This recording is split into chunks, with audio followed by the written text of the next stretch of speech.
Hello UPSC aspirants. तो history optional की series में आप सभी का स्वागत है। जैसा कि हम लोगों ने मौर्य साम्राज्य तक कर लिया था और अशोक के बारे में काफ़ी कुछ पढ़ रहे थे। तो हमारा लेक्चर यहाँ तक कंप्लीट हो गया था और सॉरी, ये वीडियो काफ़ी दिन बाद आया है क्योंकि मैं बीमार हो गई थी, तो इसलिए मैं वीडियो नहीं बना पाई। तो चलिए बिना किसी देरी के हम लोग लेक्चर स्टार्ट करते हैं। जैसे मौर्यकालीन नौकरशाही का यह स्वरूप कई प्रकार से पॉजिटिव और निगेटिव तत्वों से मुक्त था, मतलब सकारात्मक और नकारात्मक तत्वों से युक्त था। यहाँ पर युक्त लिखा है, मतलब कोई भी शासन व्यवस्था हो या कोई भी व्यवस्था हो, उसमें 100% एक्यूरेसी नहीं होती है। हर चीज़ में कुछ ना कुछ कमियां रहती हैं। तो ऐसे ही इनके भी नौकरशाही जो व्यवस्था थी उसमें से भी कुछ कमियां थीं। तो पॉजिटिव रूप में अगर देख ले तो अशोक ने प्रशासनिक सुधार अच्छे किए और इनके प्रशासनिक सुधार के बारे में हम लोगों ने पीछे पढ़ लिया है, तो उन्हीं के पॉजिटिव पॉइंट छांट के इसमें करना है, इसलिए हमने डॉट कर दिया है। अब इनके निगेटिव पॉइंट देख लेते हैं कि क्या क्या है। जैसे निरंकुश तानाशाही की अवधारणा जो केंद्रीयकरण की नीति पर संचालित थी, अर्थात समस्त तत्व राजा पर निर्भर करते थे। अयोग्य उत्तराधिकारियों के शासनकाल में यह एक समस्या बनकर उभरा। दूसरा पॉइंट क्या है, एक बड़ी सेना नौकरशाही जिसके खर्च के लिए हर नैतिक अनैतिक साधन से कर की उगाही करनी पड़ी। फिर तीसरा पॉइंट ये है, नौकरशाही की निरंकुशता केंद्र प्रायोजित होने के कारण नौकरशाही पर स्थानीय अथवा अन्य विभागों का नियंत्रण न के बराबर था। तो ये 3-4 पॉइंट निगेटिव में हो गए। अब हम लोग देख लेते हैं अर्थव्यवस्था में राज्य की भूमिका क्या थी। तो ये पॉइंट है, एक फ्रेमिंग टाइप की है, तो अगर ना समझ में आए तो समझने का प्रयास कीजिए और हमें कमेंट्स करिए, तो हम दोबारा समझाने की कोशिश करेंगे, पर हम कोशिश करेंगे कि आप लोगों को ये भी समझ में आ जाए। तो ये क्वेश्चन है, जैसे कि अर्थव्यवस्था में राज्य की भूमिका क्या थी, या आर्थिक क्रियाकलापों के विनियमन की नीति क्या थी मौर्य काल में, और या फिर आर्थिक जो क्रियाकलाप थे उनके गुण और दोष का परीक्षण करना है। तो इसकी फ्रेमिंग देख लेते हैं कि जैसे अर्थव्यवस्था का राज्य की अर्थव्यवस्था में राज्य की भूमिका क्या थी। जैसे कृषि क्षेत्र में, शिल्प उद्योग में और व्यापार में। यहाँ पर 3 मेन पॉइंट निकल के आते हैं। कौन कौन सा? पहला हो गया कृषि, दूसरा हो गया शिल्प उद्योग और तीसरा हो गया व्यापार। तो जैसे व्यापार में क्या क्या था कि आंतरिक व्यापार और बाह्य व्यापार, और इसमें सिक्के की क्या भूमिका थी, ब्याज वगैरह का क्या कैसा मैटर था, परिवहन का क्या था, मार्ग कि किस तरह के मार्गों से व्यापार होता था, क्योंकि मार्ग भी एक महत्वपूर्ण भूमिका निभाते हैं। जैसे कि गांव की सड़कों को व्यापारिक जो राजधानियाँ होती थी उनसे जोड़ा जाना, बंदरगाहों से जोड़ा जाना, ताकि अगर विदेश माल पहुंचाया जा रहा है तो आसानी से पहुंचाया जा सके। तो व्यापार में ये 4-5 पॉइंट हो गए कि इनका क्या महत्व था। और अब कृषि के बारे में देखते हैं, फिर आगे शिल्प के बारे में देखेंगे। तो जैसे कृषि के बारे में कौटिल्य ने क्या कहा है कि शूद्र जो हैं वो पहले के आर्य थे, इसलिए उन्हें दास बनाकर नहीं बेचा जा सकता था इनके शासनकाल में। इन्होंने सामाजिक प्रोत्साहन को बढ़ावा दिया कृषि के क्षेत्र में। ये नहीं कि शूद्रों को दास बनाकर उनसे कृषि का कार्य करवाया जाए। तो एक ये पॉइंट हो गया। दूसरा हो गया प्रतिभूमि का विकास। इन्होंने कृषि के क्षेत्र में भूमि के विकास में भी योगदान दिया। और जैसे इनके कृषि के क्षेत्र में 2 सीता भूमि के बारे में कुछ जानकारी मिलती है, जैसे निजी और कैदी। निजी में क्या था कि दोनों के द्वारा खेती की जाती थी। जैसे निजी में बीज, बैल, और जो राज्य के द्वारा था वो हथियार के द्वारा, ठीक है। जैसे निजी खेती में क्या होता था कि जो बीज और बैल और जो जैसे हल वगैरह होते थे वो सारे स्वयं के होते थे, और इसमें जो राज्य का हिस्सा होता था वो 25 से 33% राजा को देना पड़ता था और बाकी बचा अपने पास रखना पड़ता था। कैदी में क्या होता था कि कैदी भूमि में जैसे राजा का सब कुछ होता था, राजा के खेत, राजा का हल, राजा के बीज, राजा के बैल, सब कुछ राजा का, बस एक तरह से बस खेती करना पड़ता था और उसका थोड़ा सा अंश उन्हें मिल जाता था। तो ये हो गया। अब जैसे मेगास्थनीज के मतलब विवरणों से ये प्राप्त होता है कि कृषि उपकरण बनाने वाले राजकीय शिल्पी समस्त भूमि राज्य की होती थी। तो ये हो गया कृषि से रिलेटेड कुछ एक पॉइंट।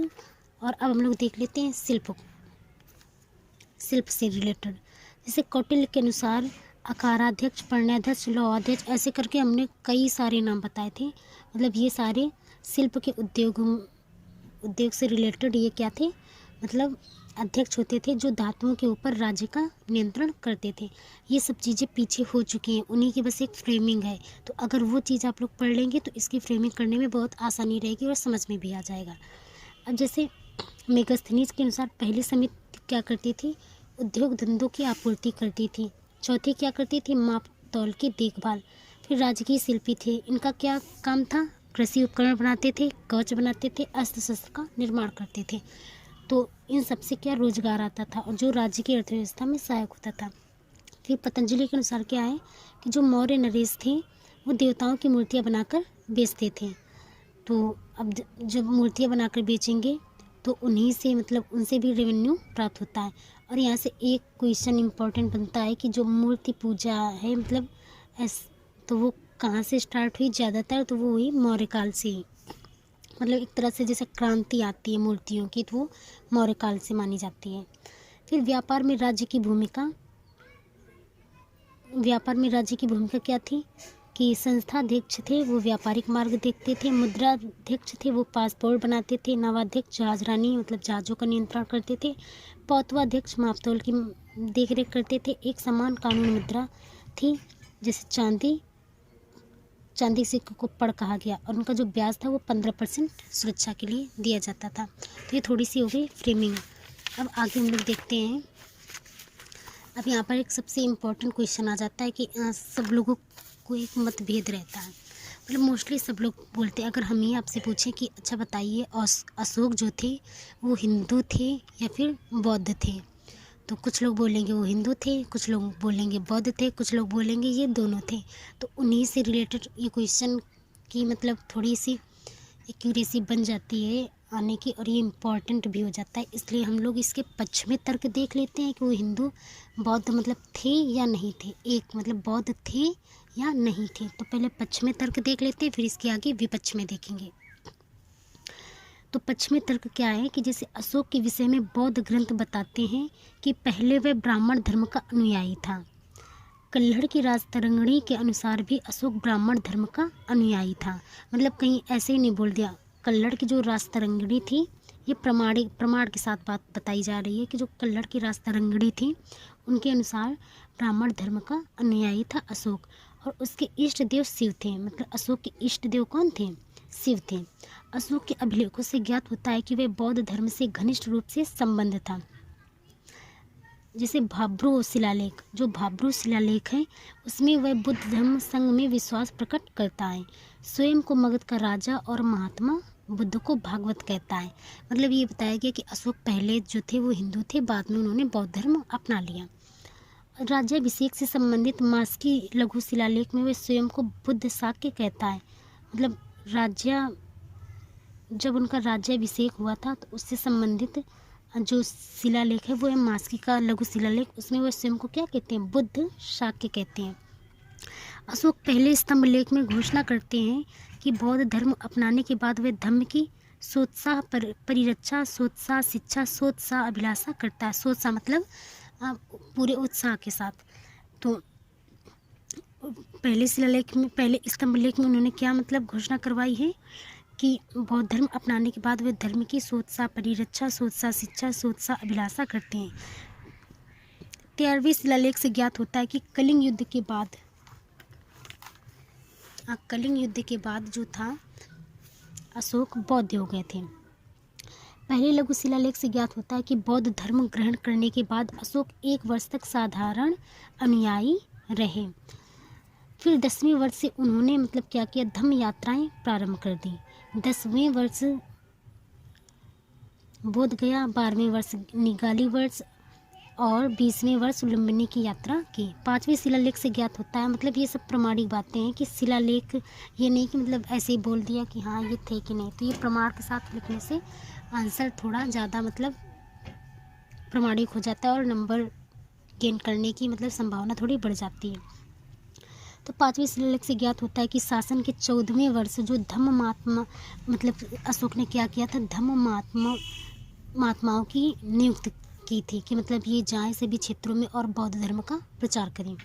फिर चौथे वृहद शिलालेख में धर्म प्रचार के क्रम में अशोक द्वारा लोगों का विमान दर्शन, हस्ति दर्शन, अग्निस्कंद इत्यादि दिव्य रूपों के दर्शन कराए गए। लंका के राजा को भेजे गए संदेश में शाक्य मुनि के धर्म के एक साधारण अनुयायी होने की बात कही। फिर सांची सारनाथ के अभिलेखों में बौद्ध धर्म के संरक्षक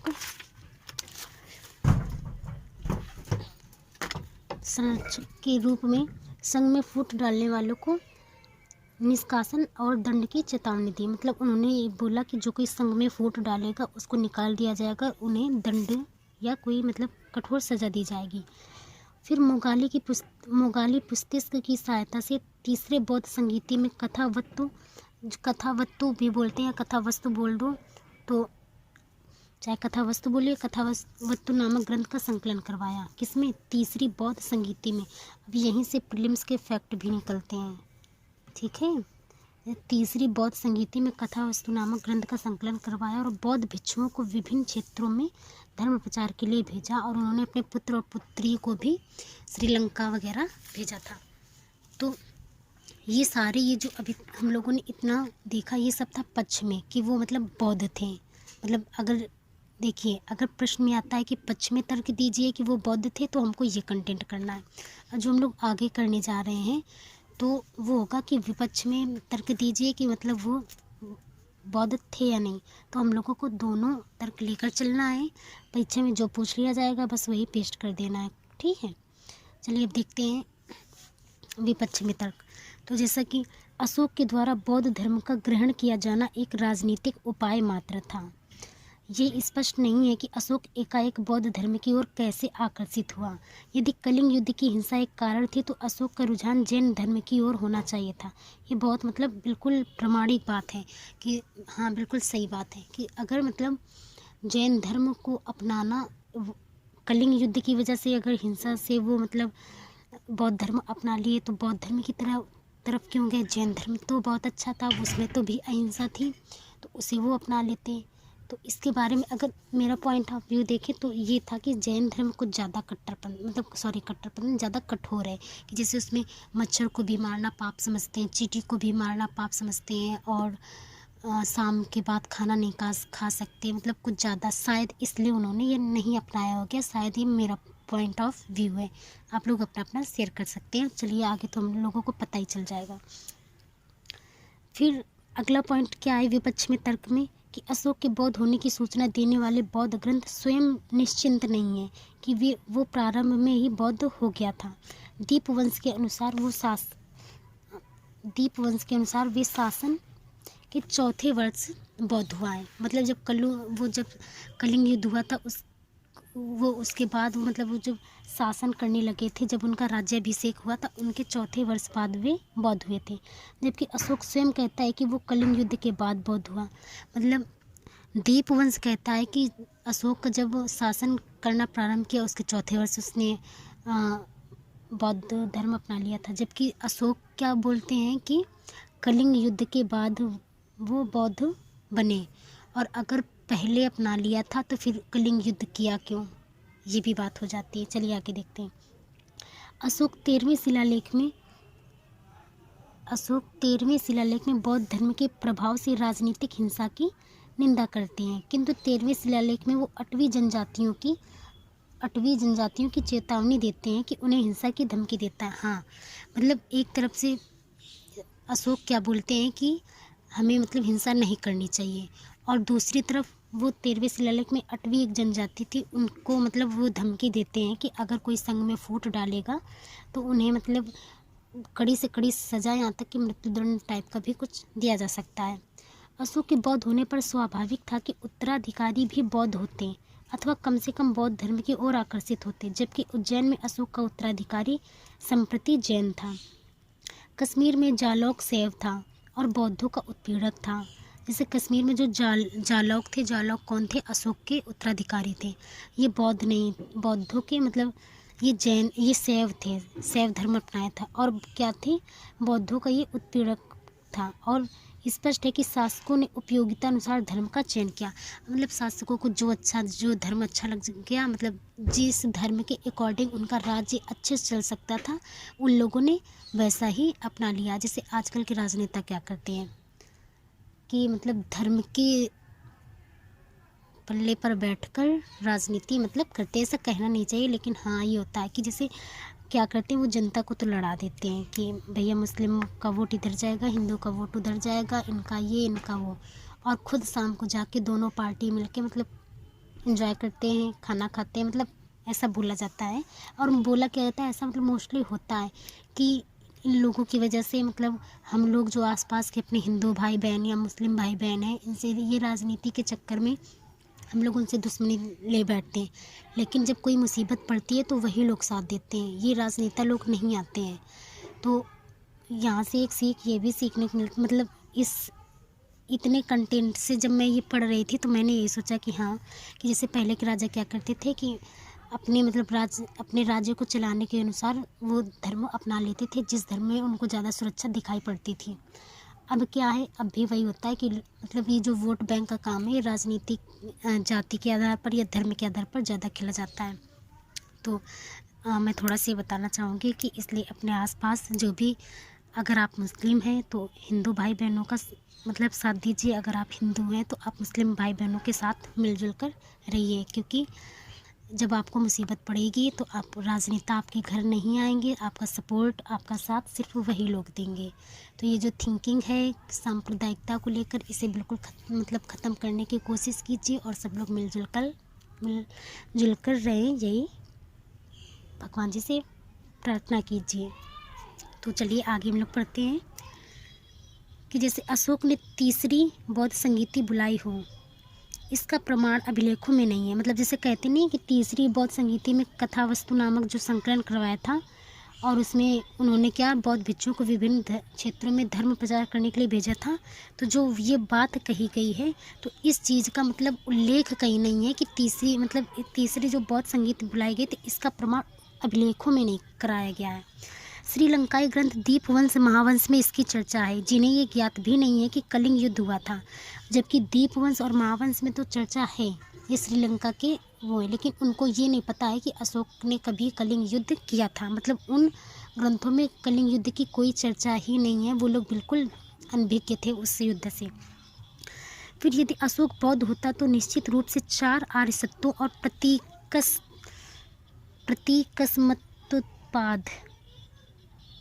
प्रतीक समुत्पाद की शिक्षा प्रदान करता। 4 आर्य सत्य, और यदि अशोक बौद्ध होते तो क्या करते, वो 4 जो आर्य सत्य हैं और प्रतीक समुत्पाद की शिक्षा वो प्रदान करते, अथवा बौद्ध धर्म के सिद्धांतों को अपने अभिलेखों में धम्म ना कहते, ना ही अलग से परिभाषित करते।